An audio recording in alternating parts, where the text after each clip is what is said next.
Sa loob ng halos 2 dekada ng pagmamaneho ni Noli, hindi pa ito nasasangkot sa anumang aksidente sa kalsada. Bilang isang bus driver, hindi lang nito kargo ang sarili, kundi pati na rin ang kaligtasan ng mga pasahero. Kaya naman, dismayado ito kung minsan kapag may mga nakakasabayang kaskaserong driver.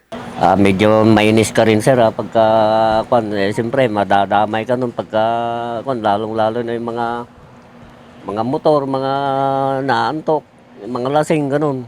Ilan lamang daw ito sa mga rason kung bakit nagkakaroon ng aksidente sa kalsada. Sa tala ng Baguio City Police Office, pumalo na sa 422 na mga vehicular traffic incident ang naitala mula Enero hanggang ika-17 ng Hunyo ngayong taon.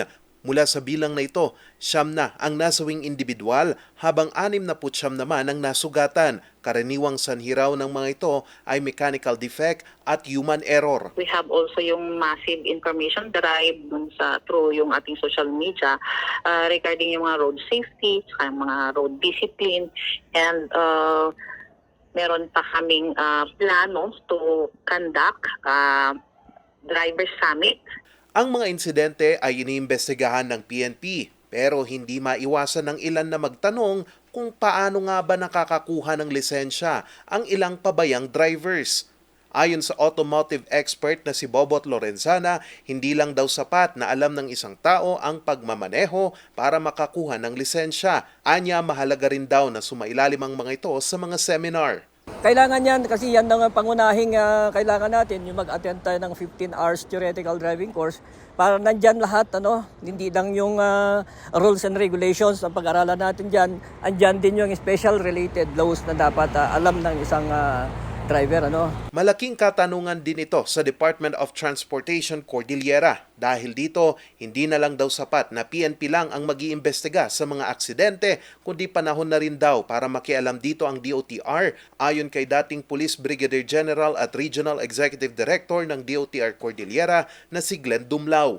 Pagka naibigay na sa amin yung data ng police, we will show cause order sa involved na drivers to investigate saan ba ang licensing office ka naisuhan ng lisensya mo. Ano bang nangyari? Totoo bang dumaan ka sa seminar? Totoo bang dumaan ka sa mga private driving school na yan?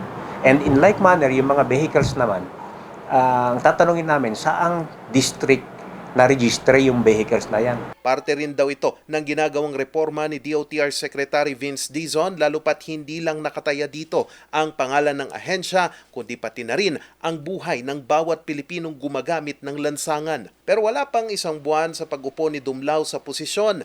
Nalaman na raw niya ang sagot kung bakit nakakakuha ang ilang drivers ng lisensya na hindi dumadaan sa tamang proseso. 10,000 isang bundle ng one na lisensya, yung package deal, walang seminar, wala lahat, 10,000 daw.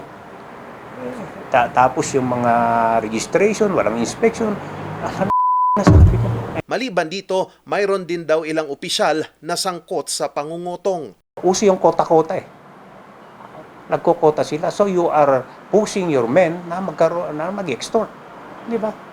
Mag-extort sila.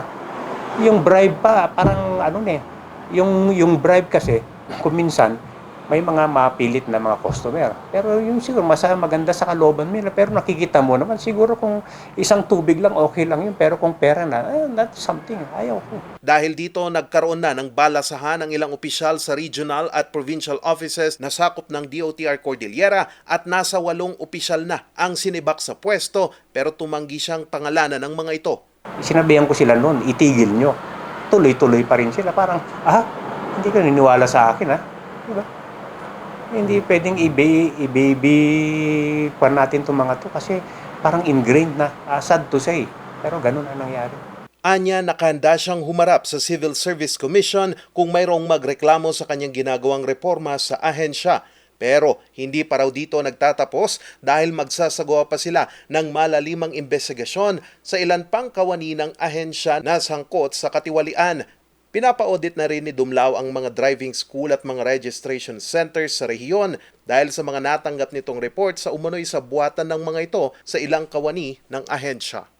Charles Nicolimon, RNG News.